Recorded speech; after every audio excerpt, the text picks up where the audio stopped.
In this video, we're going to review the BB84 protocol that you've already seen, but we're going to present it in a slightly different way using entanglement. This is called a purified form of the BB84 protocol. And even though at first it's going to appear like we're maybe making things a little bit more complicated, in fact, we'll end up giving more power to the eavesdropper. But this new purified form of the protocol will turn out to be much more convenient to analyze. So let's first look back at the BB84 protocol. So here's a summary of the protocol looks like. You have Alice and Bob interacting. The step that we're going to focus on is the first step of the protocol, which dictates that Alice should prepare BB84 states in random bases indicated by the string theta and send those BB84 states over to Bob. So she prepares states xj encoded in the basis theta j and sends that to Bob, where, just to recall, the four BB84 states are the 0 and 1 states in the computational basis and the plus and minus states in the Hadamard basis. And then there's the whole remainder of the protocol. So Bob declares that he has successfully received the states. He makes his own choice of a random basis, theta b, performs measurements of the states that he received in that basis, records some outcomes x. Then Alice and Bob exchange information about their choice of basis. They discard the rounds when the bases were different. Then among the remaining rounds, they choose n of these to be test rounds. In the test rounds, they check that the outcomes that they obtained were the same.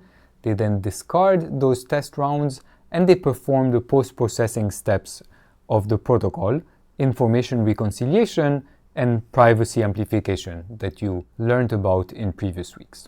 So now the modification that we're going to make to the protocol, it was suggested by a different protocol for doing key distribution proposed by Eckert in '91. So this is Arthur Eckert here, and I copied for you the title and the abstract of his '91 paper, and you can pause and read this abstract if you'd like. What's important for us is that it mentions Bell's theorem that we saw. And Bell's theorem is all about checking non-local correlations and verifying entanglement. So Eckert had a very powerful intuition when he introduced his protocol, which is that the non-local correlations that entanglement can be generated, these can be used as a means to verify that a particular state is entangled between Alice and Bob, and relying on monogamy of correlations, that this state is not entangled with the eavesdropper's information, and this way guarantee you security. So we're not going to go into Eckert's protocol, we're going to stick with the BB84 protocol, but I wanted to mention his contribution because it serves as inspiration for the purified form of BB84 that I'm going to mention now. So what is this purified form? We're going to get there into two steps. So let's start from the original BB84 protocol, but modify it in a couple of ways. So the first modification that we're going to make is going to appear relatively benign. What we'll say is that instead of Alice preparing BB84 states directly, she'll do it in two steps. The first thing that she'll do is that she'll prepare EPR pairs, as many as she wanted to get BB84 states. So recall that this EPR pair, phi plus, is equal to 1 by root 2, 0, 0, plus 1 by root 2, 1, 1. So she prepares many EPR pairs, and for each EPR pair, she keeps one of the qubits and sends the other qubit to Bob. So the second qubit here gets sent to Bob over the public quantum communication channel.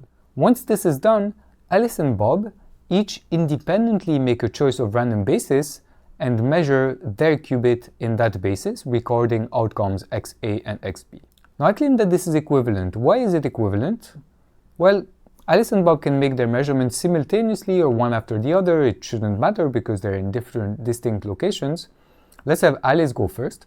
So if Alice chooses a basis theta j and measures her share of the entangled state phi plus in the basis theta j, recording an outcome xj, what is the post-measurement state at Bob's side?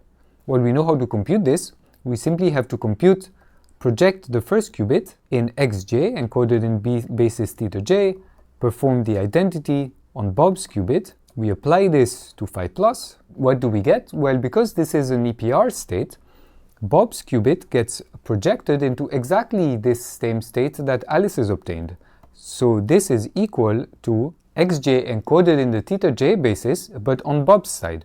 And this is exactly the BB84 state that Alice would have sent over to Bob. So here the only thing we're saying is that instead of choosing at random a basis and an outcome, preparing the corresponding BB84 state and sending it to Bob, what you can do is prepare an EPR state, send half to Bob, measure your half in a random choice of basis, you'll get a random outcome, and the corresponding state will be prepared at Bob's side. So this is exactly equivalent protocol. It's the first modification that I wanted to make. Now the second modification is going to appear a little bit less benign. What we're going to do now is give seemingly absurd power to the adversary. So let's bring Eve in to this picture, and let's assume that instead of Alice preparing the EPR states, Eve prepares them. So I'll just say that Eve gets to prepare an arbitrary state, ABE, shared between herself, Alice and Bob. She keeps the E system, she sends the A system to Alice, and the B system to Bob. This A system is supposed to be made of B of n qubits, and ideally Eve would have prepared this state into a tensor product of n copies of phi plus on A and B, tensored maybe some side information, but that is uncorrelated, that she'd want to keep. Of course, we don't know that this is the case, and in this protocol I'm allowing Eve to prepare any kind of state Ho ABE.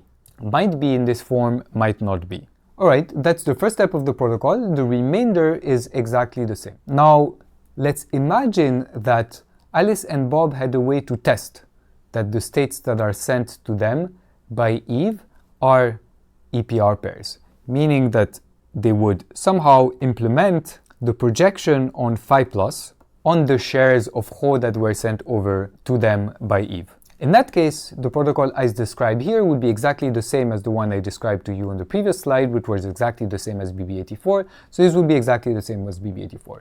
Now I'm giving more power to the eavesdropper. Is there any reason to hope that this protocol can be secure? Well, let me give you the intuition why. Let's imagine that we modify again this protocol a little bit. The start is the same. Eve has prepared this state ABE. She keeps one system, sends one to Alice, one to Bob. This state is a priori, and I'd like to test it. So let's modify the testing phase. Remember, the testing phase was meant to look at a subset of the rounds in which Alice and Bob made the same basis choice and check that the outcomes were the same in those rounds. Let's modify this. Let's separate it into two parts, A and B. In the A part, Alice and Bob will project their systems, AN, BN, using the following projector, pi, AB, n times, will be the projection on the state phi plus. This is going to be a rank 2 projector plus a state, let me just call it phi A for that part of the protocol, n copies, where phi A is the state 1 by root 2, 0, 1 plus 1, 0. Alright? And part B of the protocol is they do the same thing, but now they use another projector, let me call it pi tilde, AB tensor n, which is the projection on phi plus phi B, another state phi B, which is another of the Bell states, where now phi B is equal to 1 by root 2, 0, 0, minus 1, 1. Okay, let's imagine we could do this. Part A of the test projects on the rank 2 projector, whose span image is spanned by phi plus and phi A. Second step, phi plus and phi B. Now you can check phi A and phi B are orthogonal. So if a state passes both tests, then it must be a state that's phi plus. So these two tests together, they check that the state given to Alice and Bob by Eve has the correct form. And so if we have a way to implement these tests, we're in good shape, at least. The protocols were equivalent. So, but of course, it looks like this test cannot be implemented because you need to measure A and B systems at the same time, and Alice only has A, Bob only has B. What we're going to see in the next video is that in fact this test is equivalent to the test that's performed in the BB84 protocol. Meaning performing this measurement, this is equivalent to checking agreement in the computational basis, and the second test is equivalent to checking agreement in the Hadamard basis.